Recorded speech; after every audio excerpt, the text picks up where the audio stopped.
Welcome to Life Lessons from the Srimad Bhagavatam, where each week, twice a week, we discuss a section of the Bhagavatam and consider lessons. How do we apply this in our lives? Today, we begin a new section. This will be a conversation once it opens up, where Krishna is speaking to Uddhava. Today will be the introduction to that conversation. So we're getting into the very heart of the Uddhava Gita, we can say. The 11th canto comprises mostly of the Uddhava Gita, and today we'll be beginning that with an introduction. Today is the introduction.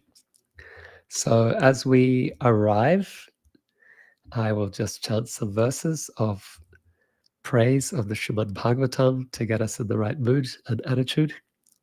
Famous verses, Canto 1, Chapter 2, Text 17. Shridvatam svagata Krishna Punyashravana Kirtana Hridyantasto Hyabhadrani Virudoti Suhritsatam. Krishna, the personality of Godhead, who is the Paramatma, supersoul in the hearts of all living beings and the benefactor of the truthful devotee, cleanses desire for material enjoyment from the heart of the devotee who has developed the urge to hear his messages, which are in themselves virtuous when properly heard and chanted. Text 18. Shridvatam Swakata Krishna Punya Shravana Kirtana Hridyantasto Hyabhadrani Virunoti Suhritsatam. I think I chanted the same verse again. Nasta Prayeshu Abhadreshu Nityam Bhagavata Sevaya Bhagavati Uttama Shloke Bhaktir Bhavati Naishtiki. By regular attendance in classes on the Bhagavatam and by rendering service to the pure devotee, all that is troublesome to the heart is almost completely destroyed, and loving service unto the personality of Godhead, who is praised with transcendental songs, is established as an irrevocable fact. Welcome, dear friends. Abhiyatma joining us from Christchurch, New Zealand. Always an honor to have your association. Shri Dvaraka, my wife here in New York City. Thank you for joining us for this discussion on Srimad Bhagavatam. Shama Manjari joining us from South Africa says Hare Krishna. We're grateful to have your presence here. And we have Shamalaki joining us from Chicago, a friend who used to serve for many years on the Polish tour. And here's Kirtina joining us from Norway. Welcome to all of you. Thank you for your presence, your eagerness to hear Srimad Bhagavatam. On Instagram, we're also joined by Pahadi, who says Radhe, Radhe. We also have Prithvi Gupta. Bhagavatam is a regular attendee of these classes. Grateful to have your association. Ananta Vasudev, I believe that's our head pujari here in New York City. We call him Vasudev, but it's here Vasudeva KKS, and he's Kadamakana Maharaj's Shisha, but I don't know about the Ananta part. Anyway, grateful to have you here. Vijay and Madhuvani Kirtan is also with us. Hey, welcome, Madhuvani. Good to see you. Achutananda also joining us from the UK says, please accept my humble obeisances with the acronym PAMHO. Welcome to all of you. We begin a new section of the 11th canto of the Bhagavatam, where Krishna will begin, the introduction to where Krishna will begin his conversation with Uddhava. Chapters 6 of the 11th canto all the way through to the end of the 11th canto are Uddhava Gita. So it's the longest discussion or dialogue. Not longer, of course, than Sukadeva Goswami's conversation with Parikshit Maharaj or Sutta Goswami with the sages of Naimisharanya. But it is one of the longer dialogues of the Bhagavatam. We also have Uddhava and Maitreya, which goes over the 3rd and 4th cantos. But it is one of the significant dialogues, Krishna's instructions to Uddhava. So today is an introduction to that. Our topic, we're titling this talk, Mission Fulfilled. The Demigods visit Krishna in Dvaraka. We're focused on chapter 6 of the 11th canto. We're discussing verses 1 through to 50.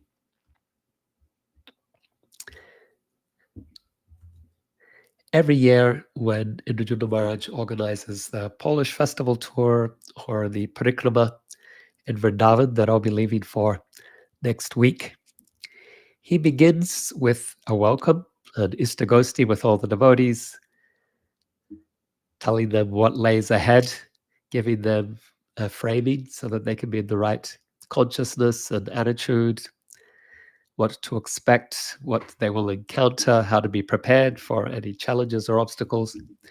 And generally at the end, Maharaj concludes at the end of the month or 2 months or 3 months with expressing thanks to the devotees and also inviting devotees to share their realizations. So thanks to those who have served in various ways, expressing gratitude in that way, and also asking devotees just to reflect on any insight or what they're taking away from the experience. Psychologically, beginnings and endings give a sense of order. They give a sense of completion. They give us the framing through which to understand and process our experiences. I remember one year on the Polish tour, Indrajuna Maharaj didn't conclude with that thanks and that session of gratitude and reflection. He left in the night, and devotees were confused. Quite a number of devotees were asking, have we offended our Gurudev? Why has he left without saying goodbye? And so when devotees asked Maharaj why he had just left without that concluding ceremony, he said, it's too sad to say goodbye.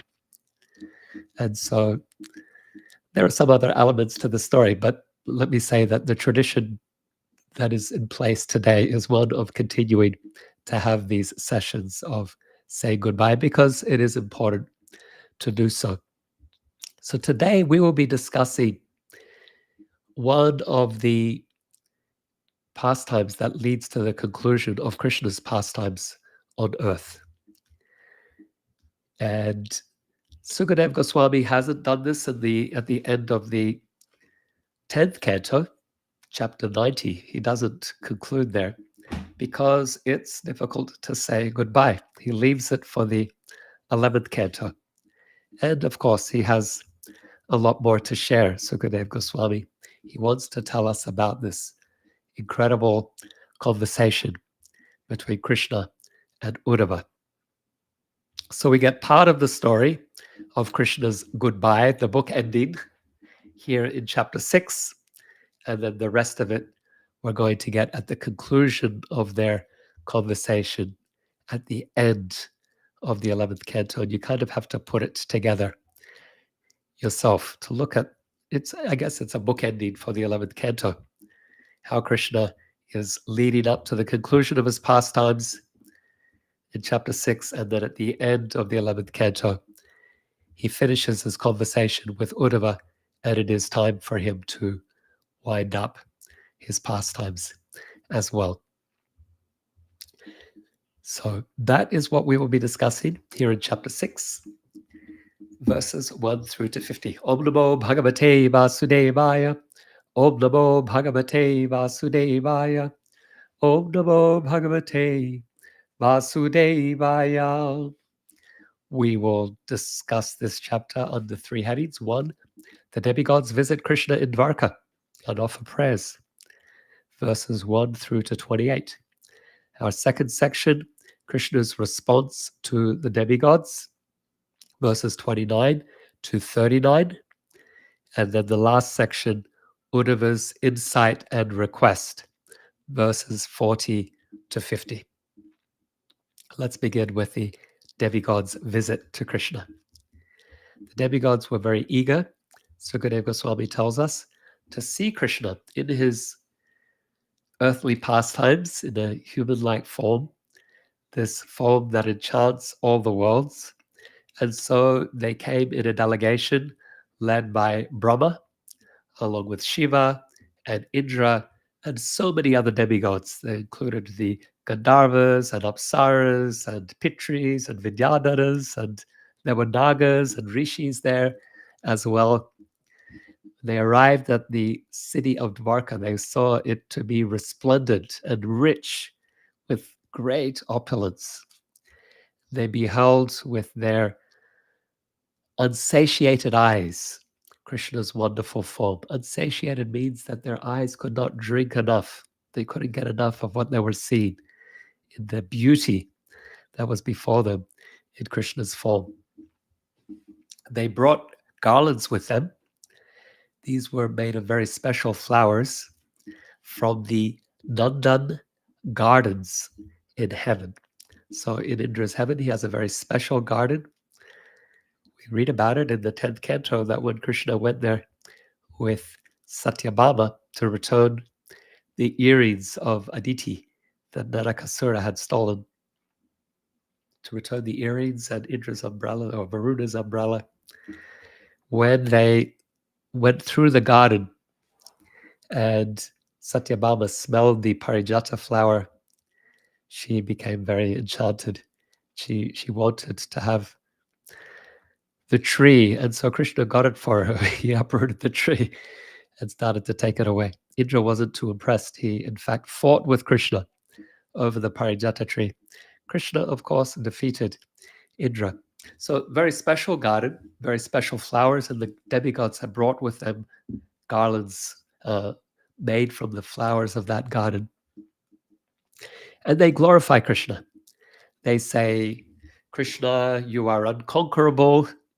You engage your illusory energy comprising of the three modes of nature to create, maintain, and then finally destroy the material world, all within yourself. Maya is your agent, and you are never affected by her. There's no chance of you performing material activities because you transcend the material nature. Your pastimes are pastimes of eternity and spiritual bliss. They talk about how glorifying Krishna purifies the heart. They say how those who are polluted by illusion, they can't be purified by ordinary worship or even study of the Vedas or charity or austerity, but by developing faith in Krishna's glories. He says it's possible, they say it's possible to be purified of our material conditioning. They praise Krishna, saying that his lotus feet were worshipped by great sages who hold Krishna's feet within their hearts. And by holding Krishna's feet there within their hearts are melted with love. They say that similarly, self-controlled devotees who desire to overcome material attachment, they worship those lotus feet in the morning, at noon, and in the evening. And they meditate on Krishna's expansions, the Chatur Vyuha. And in this way, their lives become fully auspicious. They say how priests offering sacrificial fire yajnas, according to the directions of the Rig Yajurs and Samavedas, they meditate on Krishna's feet, as do the yogis. And then they say how Krishna is so kind to the demigods. They say that you've accepted our garlands and placed them on your chest. And they say that your chest is always adorned by goddess Lakshmi. And she may become jealous, seeing our garlands are also on your chest. But even that being the case, you haven't neglected our garlands. You are still wearing them. They further praise Krishna's lotus feet. They say, in your incarnation as Trivikram, you raised your leg like a flagpole. Very wonderful imagery. So Trivikram means he who takes 3 steps. So when Vamanadev expanded as Trivikram and took his 3 steps, they're talking about the 3rd step. It penetrated the covering of the universe, and it was like a victory flag, a flagpole, declaring Krishna's declaring his supremacy over the universe. And it caused, so 3rd step, causing 3 branches of the Ganges to flow throughout the 3 worlds. It's nice imagery. One of Krishna's names is Triadish. And so they have this verse, they glorified the Lord with using the 3. 3rd step causes 3 branches of the sacred Ganges to flow throughout the 3 planetary systems. What are they? The heavens, where Ganga is called Mandakini. The earthly region, where she's called Bhagirati. And the lower regions, all the way downward to Patala, where she's called Bhogavati. And she has become called the Ganges, taking these 3 paths, and she's come to be called Tripada.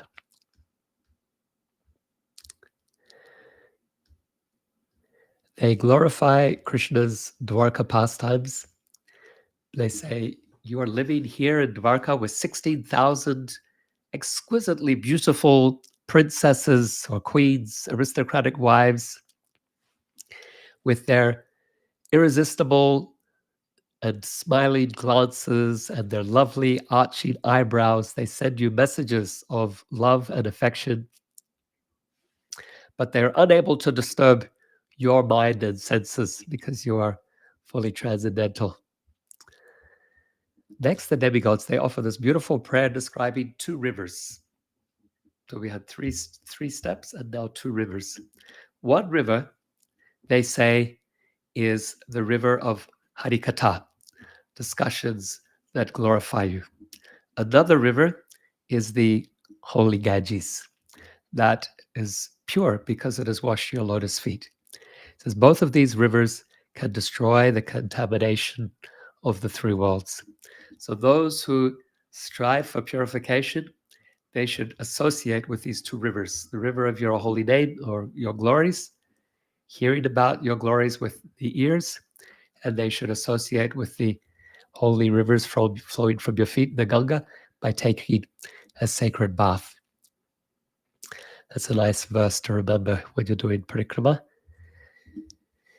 Sukadeva Goswami, he says, after Brahma and Shiva and the other demigods offered these prayers to Lord Govinda, Brahma situated himself in the sky. And from the sky, he addressed Krishna by saying, Dear Lord, previously we requested you to come to earth to relieve the burden of demons that were appearing in the royal order. And they say, Dear Lord, you have fulfilled our request. You have come to the earth in the family of the Yadus and the Vrishnis, and you have destroyed those demons. You have established the principles of Dharma, and you have protected the pious. And furthermore, you have distributed your glories all over the world so that the whole world can be purified just by hearing about you. So wonderful. There's one nice verse that I would like to chant the Sanskrit for, verse 24, because it is most relevant to you and I as well. He says, Yadi te charitani sa, Yadi te charitani sa, Manushya sadhama kalo, Shridvata kirtayantascha, Tadisyantyantama. He says, my dear Lord, those pious and saintly people who in the age of Kali hear Shridvata about your transcendental glories and also chant these glories, Kirtayanta, will easily cross over the darkness of that age. So that's relevant for you and I. Shinvata and Kirtayanta. Lord Brahma says, O Supreme Lord, you have descended and you have spent on earth 125 autumns with your devotees. So how old is Krishna when he's performing his pastimes on earth? 125 years. That's how long he stays here, performing his pastimes. He says, there is nothing remaining at this time for your lordship to do on behalf of the demigods. You have already withdrawn your dynasty by the curse of the Brahmanas. Not that it's been done, but it is in process. You are the basis for everything, and if you so desire, kindly return to your own abode in the spiritual world. At the same time, we humbly beg that you'll always protect us. We are your humble servants, and on your behalf, we are managing the universal situation. We, along with our planets and followers, require your constant protection. What a wonderful prayer.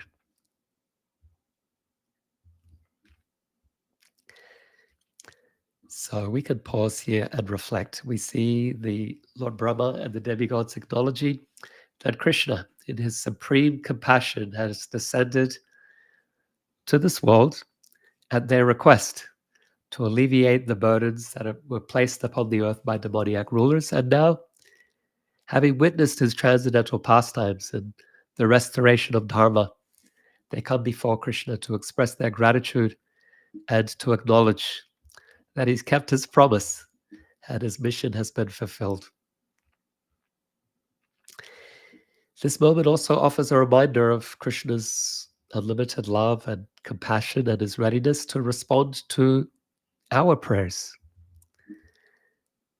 He's fulfilled the demigods' prayers. These prayers were offered in the first chapter of the 10th canto of the Bhagavatam. And this sets in motion Krishna's divine descent. You remember the story. Goddess Earth seeing that the demons are appearing in the royal families. She takes the form of a cow and goes with tears in her eyes to Lord Brahma to sound the alarm. The earth has been invaded by demons. We need to do something. And Brahma leads that delegation to Krishna. And so now that delegation has returned to say, thank you, Krishna. You did what you promised, and we are satisfied. And we come to acknowledge that and to say, if you wish, you came here at our request, if you wish to return home, we're not holding you back anymore. So a nice lesson for us about prayer and also trust. When we turn to Krishna in our difficulties, we can be assured that he hears us and is working to guide us through our challenges.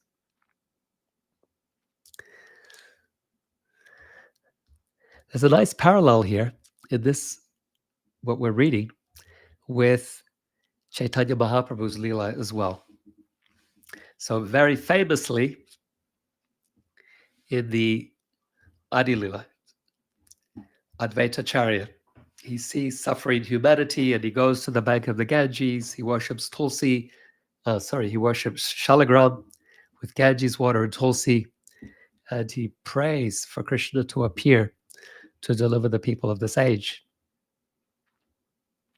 What's less known, just as this chapter that we're reading now is less known, so what's less known is that at the very end of the Chaitanya Charitamrita, Antya Leela, chapter 20, so it's the second to last chapter of the entire Chaitanya Charitamrita, Advaita Acharya sends a message to Chaitanya Mahaprabhu.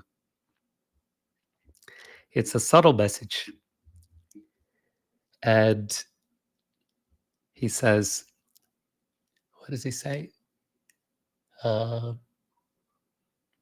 Everyone on the market has now received rice and have become maddened by tasting it.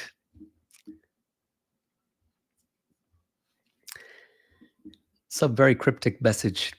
When Chaitanya Mahaprabhu reads it, he smiles nobody understands what it says and what it means.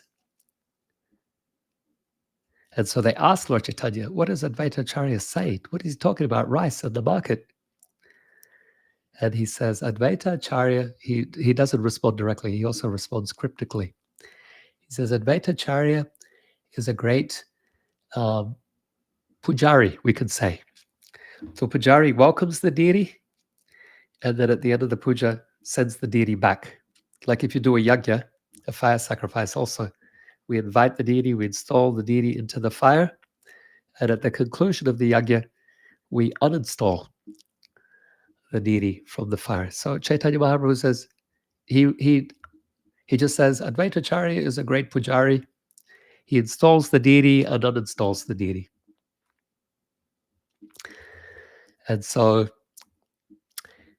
Advaita Acharya invited Lord Chaitanya, and then he, with his very cryptic message, he says, thank you. And he says, if you so desire, you can return. You can conclude your pastime and return to your eternal abode. Both of these examples reveal how Krishna's descent and withdrawal are driven by the prayers of his pure devotees to fulfill a higher purpose. And so when we reflect on these, we can also learn to surrender with faith, knowing that Krishna acts to fulfill his devotees' sincere requests. Okay, let's continue then. Verses 29 to 39, Krishna responds. He says, Dear demigods, dear Brahma, I understand your prayers and request. Having removed the burden of the earth, I have executed everything that was required on your behalf.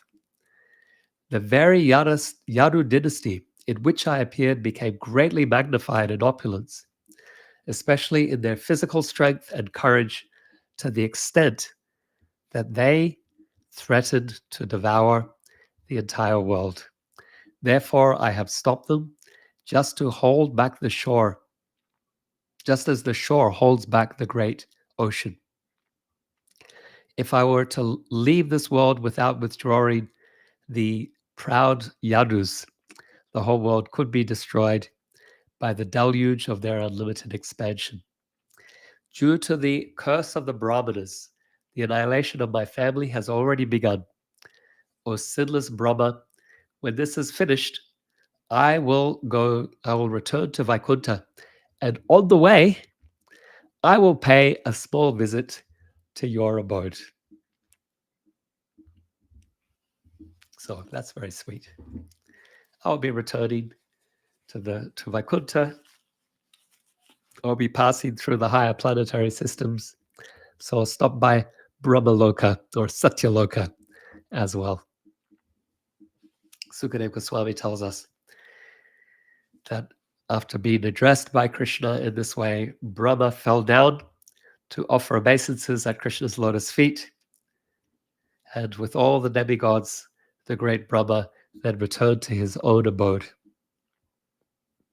Shortly afterwards, disturbances were seen to be taking place in the holy city of Dvaraka. And Krishna addressed the senior Yadus by saying, our dynasty has been cursed by the Brahmanas. This curse cannot be counteracted, and therefore we are seeing great disturbances all around us. My dear respected elders, we mustn't remain any longer in this place if we wish to save our lives. Let us go this very day to the pious place called Prabhash Kshetra. He said, once the moon was afflicted with consumption because of the curse of Daksha, and just by taking bath at Prabhash Kshetra, the moon was freed from sinful reaction and again resumed its waxing phases.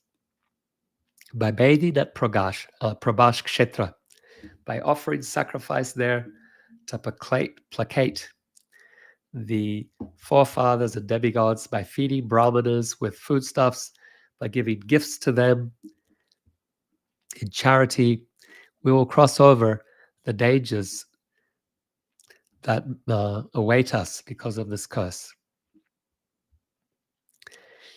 And so Sukadeva Goswami concludes by saying that, dear Parikshit, thus advised by Krishna, the Yadus made up their minds to go to Prabhash Kshetra, and they yoked their horses to their chariots. What happened at Prabhash, we will find out only at the end of the 11th canto.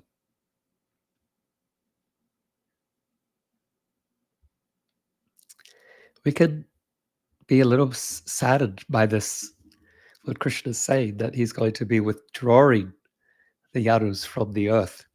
And you'll see a great fight breaks out between them. At the end of the 11th canto, we'll see what happens to them, the effects of this curse.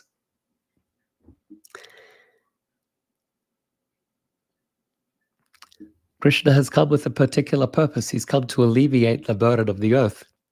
And so he's also addressing the unforeseen consequences of his own Yadu dynasty growing in its power and pride. And so he's taking steps to withdraw the Yadus, preventing their unchecked expansion from destabilizing the world.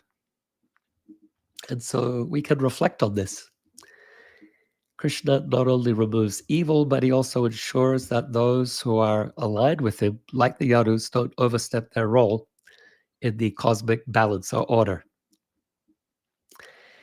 Those who are associated with Krishna, they become very opulent, they become very powerful, but then Krishna doesn't want these associates of his to overstep their role. And so he's addressing potential outcomes of this great power of the Yadus. And we can take a lesson in this. The lesson is that Krishna's intervention in our lives are always purposeful, even when he withdraws or takes things away, when things change unexpectedly. We should have faith that this too is part of Krishna's greater plan. Sometimes we hold on to aspects of our lives that seem good and beneficial, like the Yadus, but Krishna, in his wisdom, may remove them for our longer term well-being. Let's go to the third section, verses 40 to 50. Krishna will be addressing Uddhava. Excuse me. But first, Sukadeva Goswami gives us an introduction. He says, Uddhava was a faithful follower of Krishna. On seeing the imminent departure of the Yadus and hearing from them of Krishna's instructions and taking note of the fearful omens, he approached Krishna privately, in a private place. He bowed down with his head at Krishna's lotus feet, and with folded hands he spoke to Krishna. So Uddhava is very wise. We know he's the disciple of Brihaspati. He's Krishna's advisor. He understands that something's up. So he's approaching Krishna in a private place. He says, O Lord, O God among gods, real piety is invoked simply by hearing and chanting your glories. It appears that you will now withdraw your dynasty, and that you yourself will give up your pastimes within this universe. You are the supreme controller and master of all mystic power. Although you are fully capable of counteracting the Brahmana's curse against your dynasty, you're not doing so. And therefore I understand that your disappearance is imminent. O Lord Keshava, my dear master, I cannot tolerate giving up your lotus feet, even for a fraction of a moment. Therefore, I beg you to take me along with you to your abode. Your pastimes are supremely auspicious for humankind. They are an intoxicating beverage for the ears. Tasting these pastimes, people forget their desires for other things. You are most dear to us. We are your devotees. How can we reject you or live without you even for a moment? Whether we're lying down, sitting, walking, standing, bathing, enjoying recreation, eating, or doing anything else, we are constantly engaged in your service. By decorating ourselves with garlands and fragrant oils and clothes and ornaments that you have already enjoyed, and eating the remnants of your meals, we, your servants, will indeed conquer your illusory energy. Nice verse about the power of prasadam.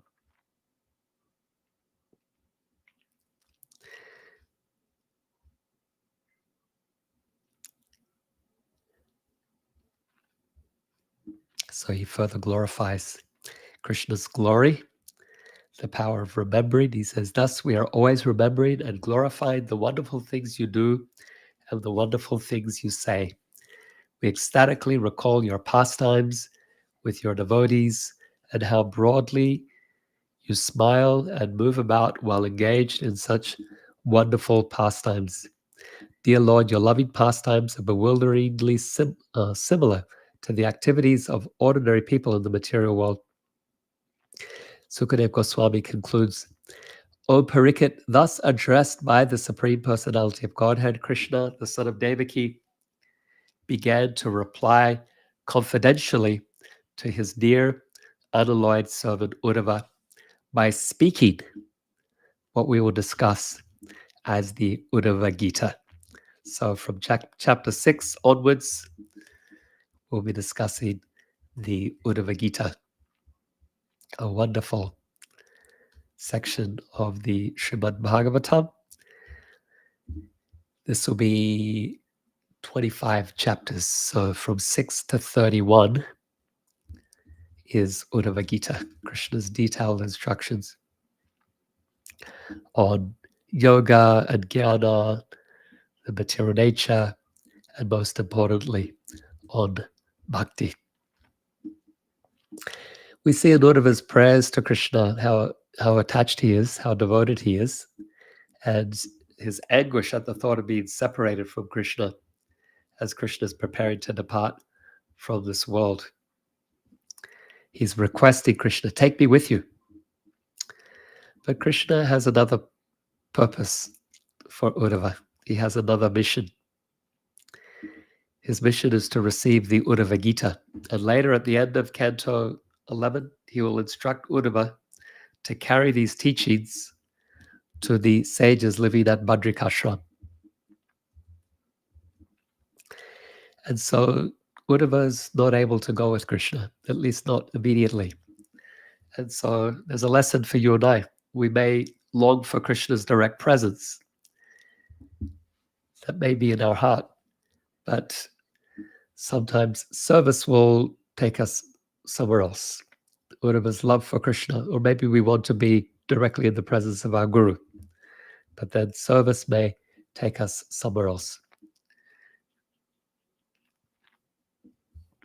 Uddhava's love for Krishna is met not with the opportunity to be in his physical presence, to leave this world with him to his abode, but by a call to service.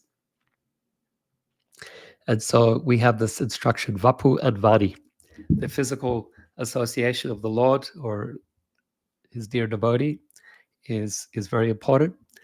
But then service to the instruction is also important, and it is a type of association as well. And so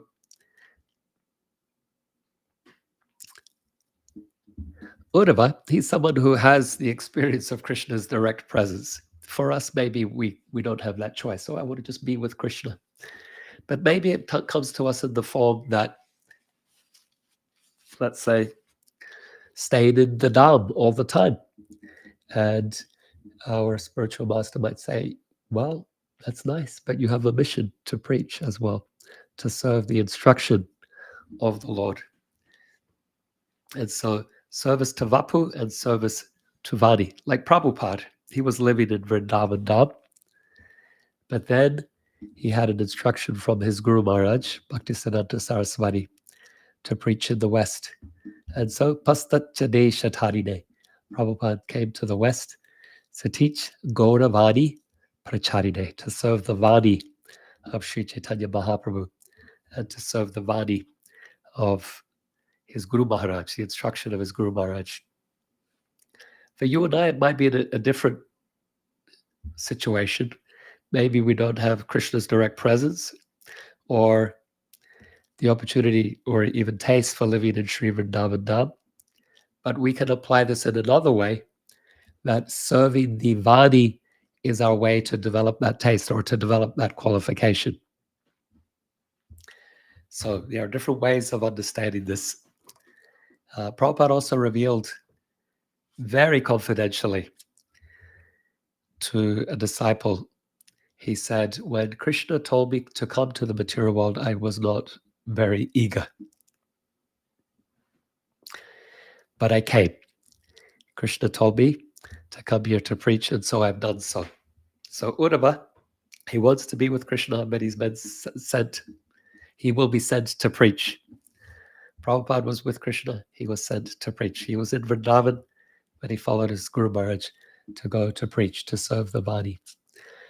You and I may or may not have that opportunity to be in Krishna's presence or in the Dham, but we can develop that qualification also by serving the Vani, by serving the holy name, and by serving Krishna's teachings, by practicing it in our lives, and by sharing it with others as well.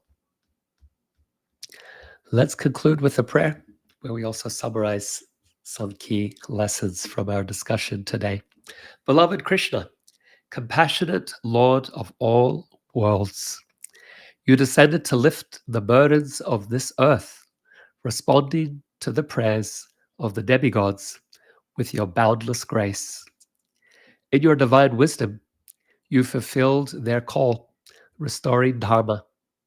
We bow in gratitude for your eternal guidance, protection, and love. In withdrawing the Yadu dynasty, you teach us, O Lord, to trust in your greater plan, to see beyond the veil of what is taken and what remains. For in your every movement, there is purpose, and in your every departure, there is a deeper gift. Guide us to surrender to your wisdom, knowing that even in moments of loss, you are leading us to balance and growth. Let us, like Uddhava, carry your teachings into the world, serving as vessels of your love and wisdom, so that even when you seem distant, your presence lives on in our hearts and actions. O Krishna, make us one with your purpose. Okay, so let me acknowledge some of you who joined as we started this talk. As well, in the meantime, if you have any questions, comments, reflections, put them into the chat. We have with us Janamata Devi from Dunedin in the South Island of New Zealand. Janamata says, Gaura Bhaktivinoda Ki Jai. Thank you for being here, Janamata, to encourage us all. Nikunja is with us, as well as little Danika. Maybe not so little anymore, getting bigger each time I see her. Thank you both for being here. Shabalaki has a question. What book describes in the best way all of Krishna's qualities? So, we take Bhagavatam as the main authority in this, as a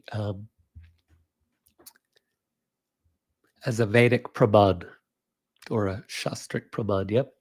But then Rupa Goswami has taken those qualities described in the Bhagavatam and compiled them in a single place in a book of his called Bhakti Rasamrita Sindhu.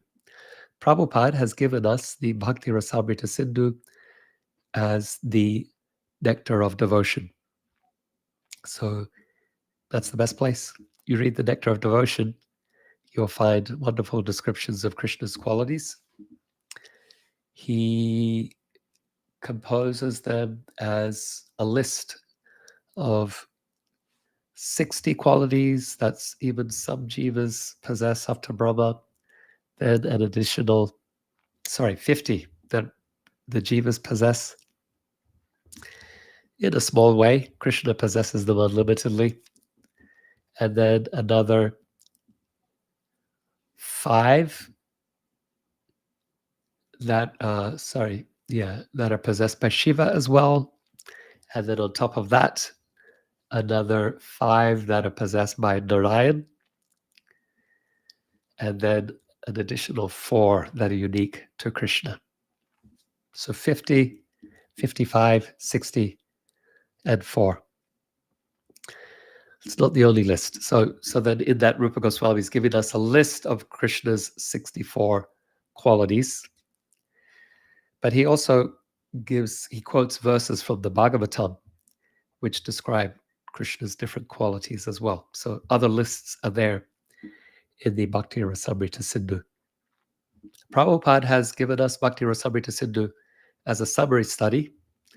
You can't always see where the Bhagavatam verses are because he paraphrases everything as run-on paragraphs or run-on sections. Banu Maharaj has translated Bhakti Rasamrita Sindhu into English, and he gives the Sanskrit along with translations. And then indicates which verses there Rupa Goswami is quoting from other Shastras, including the Bhagavatam. So yeah, thank you for your question. Anandi from Daytona Beach, Florida. Thank you for being with us. So Anandi is asking for prayers and blessings from all the devotees on this call for people in Florida. There is a hurricane that's making its way towards Florida. Maybe it's already arrived, maybe already landed. People have been told to evacuate from different sections of the state. And so, yeah, it is very, very serious. And so Anandi is here to remind us and ask us to say a prayer for the people, particularly for the devotees there's lots and lots of devotees who live in Florida, especially in Alachua and Gainesville, but all across that state there are devotees. So please keep those devotees and all the people that will be affected by this hurricane in your prayers. Thank you, Anandi. We're wishing you safety and protection. I'm looking at my deities as I speak to you with that prayer in my heart and asking all the other devotees present here to do the same. Shamalaki says, if Krishna takes money away to make sure his devotees stay humble, how do we know if it's true humbleness? Exposure to riches can show true level and strength of love for Krishna too. It's easy to be humble when we have nothing, but we are truly humble when we have everything and stay humble, isn't it? It's much harder to be humble and detached when we have everything. Great question. And so that's why Krishna, he will do either or the other. It's not that he just takes away. He gives and he takes, depending on what is best for his devotee. He gave Yudhisthira Maharaj rulership of the earth. Well, initially half the kingdom. And then great struggle and a Kurukshetra war. And then he gave him the entire earth to rule as the emperor sitting on the Kuru throne. By that time, Yudhisthira Maharaj didn't even want it anymore. See the difficulty and the struggle, the quarrel that had to be paid for achieving that rulership. But then he ascended the throne because Krishna wanted him to have it. So prior to Kurukshetra, prior to his exile, he got half the kingdom from Dhritarashtra and Duryodhana, but then did the Rajasuya Yaga, had himself declared emperor of the world. But then shortly after, everything was taken away. 14 years exile, Kurukshetra war. And then Krishna had to beg him to take the throne again. And he wouldn't. Then Bhishma preached to him and said, this is Krishna's will. You need to do it not because of your desire, your attachment, but do it as service. And so with that, Yudhisthira again ascended the throne and took the crown. So Krishna has his ways of giving and taking from his devotees. The second time, we can't say that the first time Yudhisthira was proud, but Krishna had some purpose to achieve through him. You see also with Dhruva, right? He was so eager to have a kingdom greater than his father's, Maharaj Uttanapad. And with a sense of vengeance, he went out and went into the forest where he met Narada Muni. But through the practice of bhakti, his heart was purified, such that when finally Vishnu appeared before him and said, Dhruva, what do you want from me? I will give you a kingdom. And Dhruva said, no, I don't want a kingdom. I just want your love. And Vishnu said, yes, but I want to give you a kingdom. So Krishna has his ways. Whether he's giving or taking in relation to his devotees, it's always for the devotee's benefit. And then the devotee uses that position to glorify Krishna. Sukhi hai, dukhi hai, Jai Shri Krishna Hare. Whether in happiness, whether in sadness, we glorify Krishna. Whether in sickness or in health, we glorify Krishna. Whatever our situation, we're glorifying Krishna. So whether we have great opulence, whether we are impoverished, we must remember Krishna. And if we had told Krishna already, Krishna, I'm yours, I'm your devotee, I want to be your devotee, then he will remind us of him. He doesn't do it for those who have chosen to turn their face. Or maybe he does it indirectly, just giving the rewards of, or the results of activities performed, auspicious and inauspicious. But for the devotee, he does what's best for the devotee. He doesn't give karma as such, he does what's best for his devotee. Thank you for the question, Shamalaki. Kirtina says, beautiful prayer and class. Thank you for your encouragement, Kirtina. Janava Mata says, thank you, as always, for your uplifting and inspiring discussions. All the points you have shared today were on my mind as concerns, and I was seeking clarification. Isn't it amazing how the Lord arranges everything we need to feel safe and secure in Krishna consciousness, even the words that come from his dear devotee's mouth? What a wonderful process. Their love and guidance is so tangible. We really are blessed by the best and surrounded by love. Uddhava Gita Ki Jai, Gaura Bhaktivinda Ki Jai. Thank you for that, Janava Mata. Yeah, we have that experience. Even Gandhi, he said, when I have doubts and I'm not sure what to do, I open the Gita and there Krishna speaks to me. And whatever I read, it just happens to be perfect for the moment. Just exactly what I need to hear is given to me in that moment. So I think we've all had experience of this. Thank you for sharing, reminding us of it.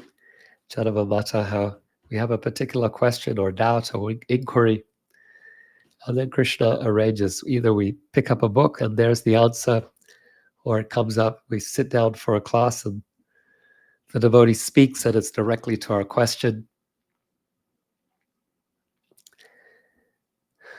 It happens over and again.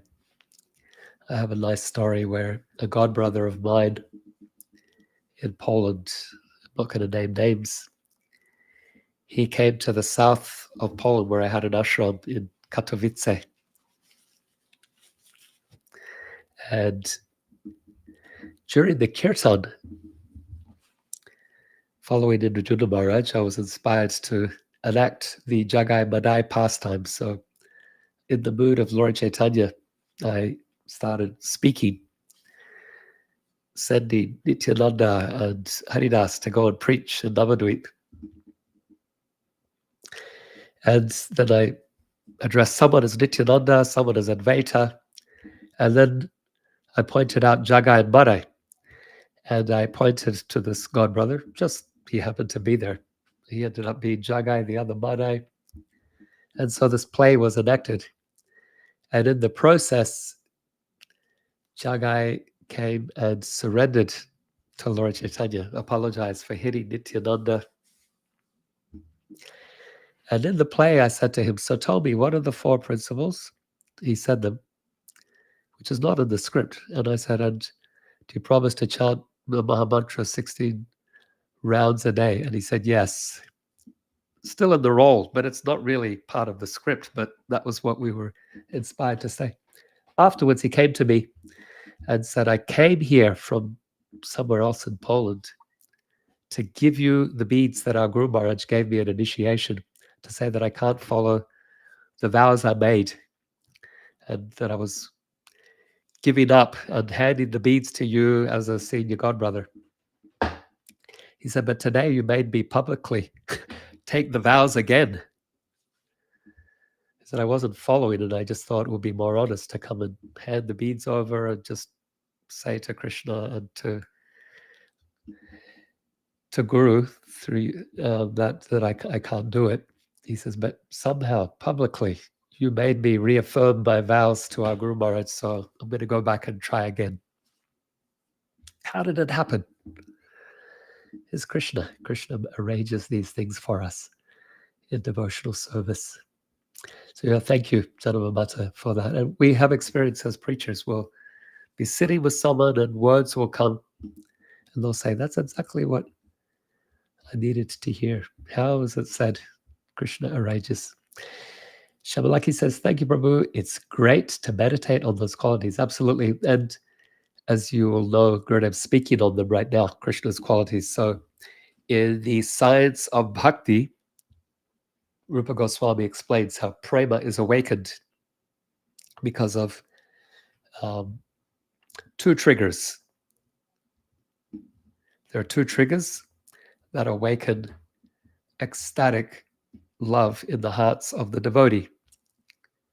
They are udipana and alambana. Udipana means those things that are connected to Krishna. So in Shantaras, it's the Himalayan mountains or the Ganges River or the syllable Om. They awaken some feeling in the heart. Shantaras, it's not very active or responsive. But in, let's say, Nasiras, it's seeing the temple flag. You're like, whoa, the temple. You get excited. Or hearing the conch shell blow. Whoa, we're going to see Krishna. In Vatsalyaras, it's seeing Krishna's stick that he plays with, or his cowherd stick, or his buffalo horn, or seeing the cows. Or for Vatsalyaras, it's seeing Krishna's, baby Krishna's, butter smeared footprints, or hearing his broken language, or seeing his mischievous plays of stealing butter. In Madhurya Rasa, it's hearing the sound of Krishna's flute, his charming sidelong glances. So these things that are connected to Krishna, they're called udipana. For Bhagavatam devotees, they're also udipana. They remind us of Krishna. Then there is alambana. This is another trigger or a stimuli for awakening ecstatic love. And that's Krishna's qualities. So when we meditate on those qualities, it can be a trigger. Krishna's beauty, Krishna's compassion, Krishna's smile, Krishna's wisdom or strength or fame. So these qualities are stimuli. They are triggers for awakening love. Udipana and alambana. Gurudev's been giving many, many lectures on the different udipanas that are stimuli for awakening love for God. And then now recently he started to speak about Krishna's qualities. It's called alambana, that are also stimuli for ecstatic love. Shamalaki sending prayers for devotees in Florida, and then says, my daughters live in Alachua too. Okay, we'll be keeping them in our prayers as well. Chanavamata says, I loved how the Lord knows the hearts of his devotees. And when he sees any pride there, he lovingly makes the necessary arrangements to remove that pride. Humble us in such a way, such a state of mind, we can chant the holy name constantly and always be in his presence. Thank you. Thank you for that reflection. Shamalaki says, yes, Gurudev's classes are my addiction. Great explanation. Thank you. You're most welcome. Let's check over here on Instagram. Chaitra Rajashekar, Goshi, Ronak, Sandeep, RG Das, Hemant, Vijendra Singh, Maruvani, Shots by Saurabh, Daksha Pindoria, Prasanna, Harinam Dayasindhu joining us from Sydney, Australia. Thank you for being here. Bad Alain or Alien. Yogi Bird Dharma Adventures. Okay. Taruna Krishna. Jai. Thank you for being here. Brahma Daitya. Shiben Ankit Roy 76. Sachin Financial Planner. Munir Hussein. Pushpak 10. Hey, Wayne Believer joining us from Australia. Melbourne. Gorangi GPT. Mary Manju 2021, a regular participant here. Thank you all for joining. MPMCD says, love and miss your association. Mukunda Charan. Thank you, Mukunda, for your message and your presence here. Okay, we will conclude. May your ears be eager for hearing Srimad Bhagavatam. May your tongue deepen in its taste for chanting Krishna's name with attention and devotion. May your ears be searching for sight of Krishna's beautiful Vigraha, his deity form. May your feet be engaged in walking to places of Krishna's devotional service and his pastimes. And may your hands be ever ready to serve Vaishnavas with kindness, with friendship, and with love. And through these practices, may your hearts soften with compassion that moves you to share these treasures of bhakti with others.